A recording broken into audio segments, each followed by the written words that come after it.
My name is Travis Akin. I'm the Executive Director of Illinois Lawsuit Abuse Watch.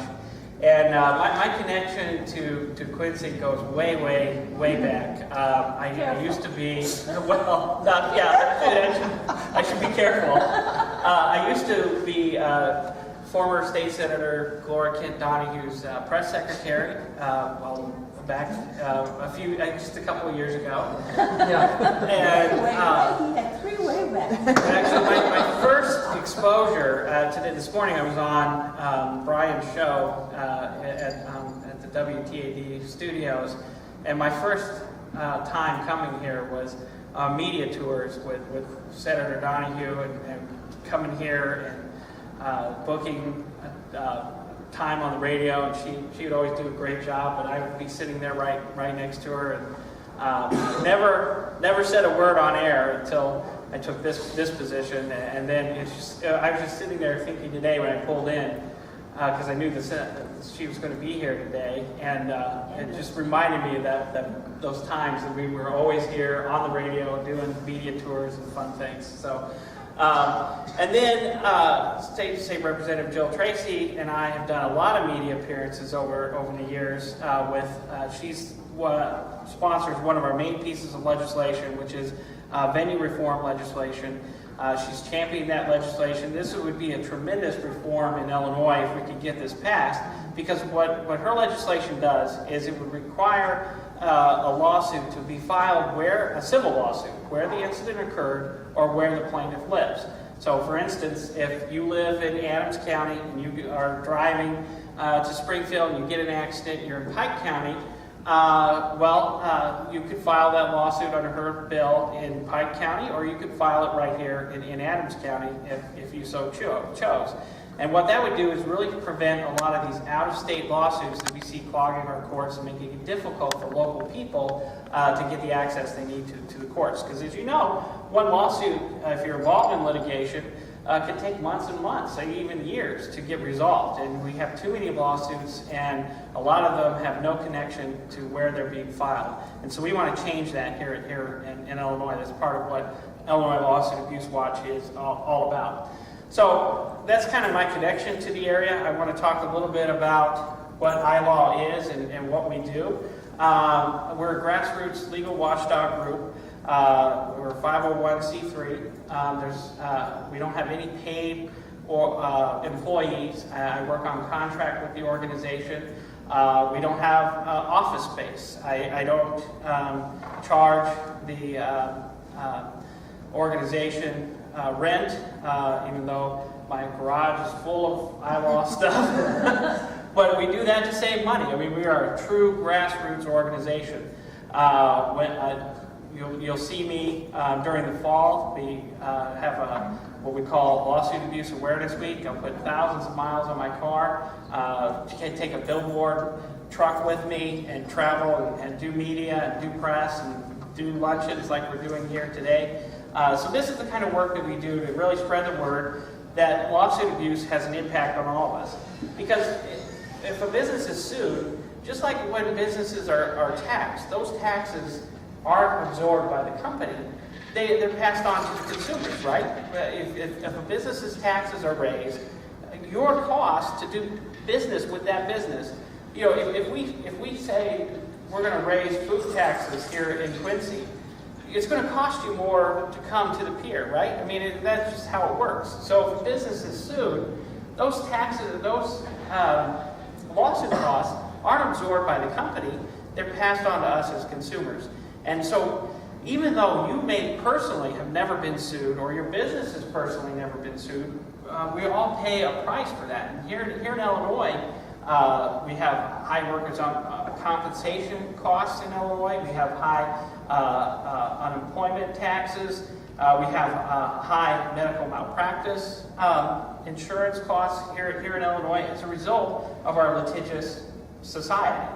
And so we're trying to change that. That's what our mission is. And if you think about it, the most basic form of government is self-government, right? And that's really what we're striving for people to do, is to take responsibility at the most basic level of self-governance, is to take responsibility for yourself and your own actions. I've got 4 kids.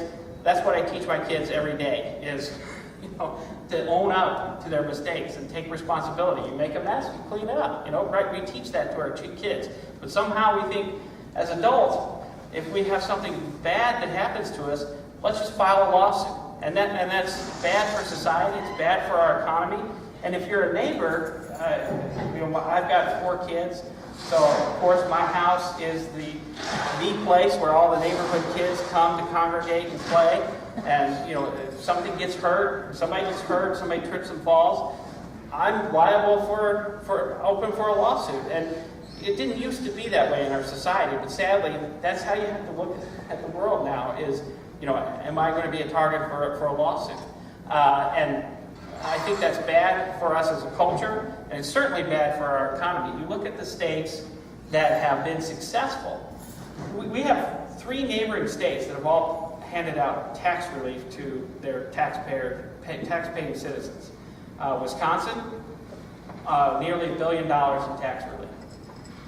Indiana, they passed out some tax relief to businesses and to people with personal income taxpayers as well. Missouri has just handed out more tax relief to their citizens.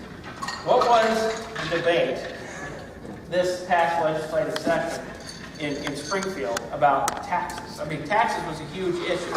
Brian can testify to that, because I'm sure he talks a lot about taxes on his show every day. What were we talking about in Springfield? We weren't talking about taxes going down, were we? We're talking about taxes going up. And it's not if taxes would go up, it's by how much. Which plan are we going to go with? That was the discussion. And it continues to be the discussion in Illinois. And you look at those, what do those other states have in common? Well, Wisconsin passed lawsuit reform. Scott Walker has pushed through lawsuit reforms every legislative session he's been a governor there. Indiana, when Governor Pence was going to be inaugurated, one of the first things he said his priority was going to be is lawsuit reform. Missouri, they have their legal climate is much better than Illinois.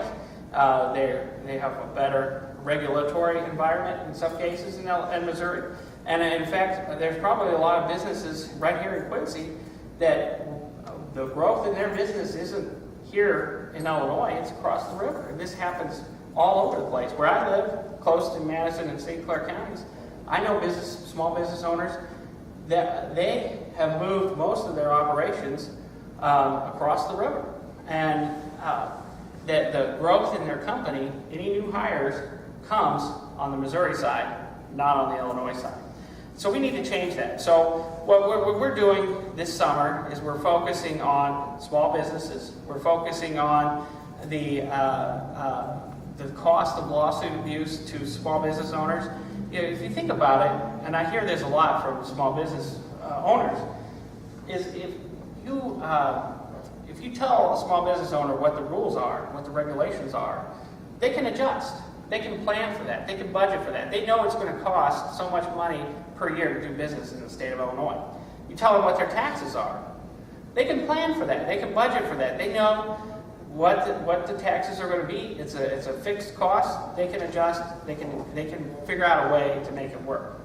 But a lawsuit is a great unknown. How do you plan for a lawsuit? How do you know how much money it's going to take to fight a lawsuit? Even if you're successful, you still have to pay money. And so one lawsuit can put a small business owner out of business. One lawsuit can take a small town doctor and make him realize, I better go somewhere else. And then, so not only do you lose someone who maybe hired people to work in his or her office, which helps the economy, but you also lose good quality medical care as a result. This affects our daily lives. This affects our ability to live productive lives. And it really hurts in rural areas and where people don't have the access to good health care, to good local businesses, strong local businesses is already limited because of where they live. And then you add these other layers of regulation that we have here in Illinois, high taxes, and the likelihood of being dragged into a Madison County courtroom or a St. Clair County courtroom, it has a snowball effect. And so we have businesses exiting the state. It's hurting our economy. It's hurting our economic growth and development here in Illinois.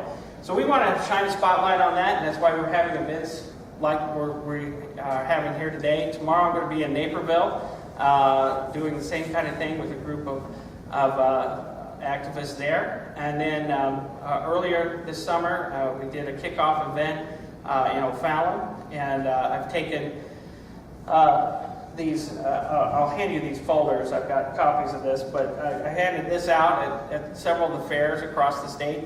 Which sounds better to you, more jobs or more lawsuits? And then just some facts about lawsuit abuse and small businesses. I won't read it because, you all know how to read and you can read it yourself. I don't want to take up too much time because I think, I like events like this because we can have fun and talk and enjoy good company, and I don't want to be blabbering up here all day long. But all of this that I'm talking about today, okay, the most logical question, the next logical question is, what does it all mean? What can I do? Can this issue ever be resolved? Is Illinois lost? And I'll take you back to 2004 when the medical malpractice issue was all the rage in Illinois. I can remember, at that time I was working on a legislative staff. I was still on the state Senate staff. And our leader at that time was Senator Frank Watson. And we had a December meeting planned at a hotel in the Metro East. And if you've ever been to any of these legislative forums, you're lucky to get 10 people in the room. Sometimes you get more, but most of the time, there's not a lot of interest in these things. So we were thinking maybe 50 people, tops, we would get there. There were 600 people in that room, and they were all mad. And they were tired of the not getting the kind of access to health care they felt they deserved. They wanted a change, and they demanded a change. And it was at that moment in time we realized this is a big deal. And so you had bipartisan support for medical malpractice reform at that time. You had State Senator Bill Hayne, who's a Democrat, State Senator James Claiborne, who's also a Democrat, and Frank Watson. All were sponsors of the medical malpractice reform bill that eventually was signed into law. At that time, you had the President of the State Senate, John Cullerton, trial lawyer, House Speaker Michael Madigan, trial lawyer, Governor Rod Blagojevich, trial lawyer. They ran the show. But because of the outcry of real people, not just the doctors, not just people in the medical field, but you had patients, you had people with no connection to this issue at all, making phone calls and demanding reform. And lawmakers listened. They fought it tooth and nail. I was there. I was on the floor when that happened. And they didn't want to do it, but they did it anyway, because they had to listen to the people. And the people were right. And in the end, we got a law passed and signed into law in 2005. Now, 5 years later, our partisan Supreme Court decided it was unconstitutional and threw it out. But I think that's a case study in what can happen, even in a state of like Illinois, if people are mobilized, if people take time, go to events like this, get informed, and put pressure on their local officials and really try to make a change. You can make a change. You can make a difference, even in a state like Illinois. We've done it before. We can do it again. And so I just wanted to talk to you a little bit about what we do. And I have a sign-up sheet and copies of this that I'll pass around.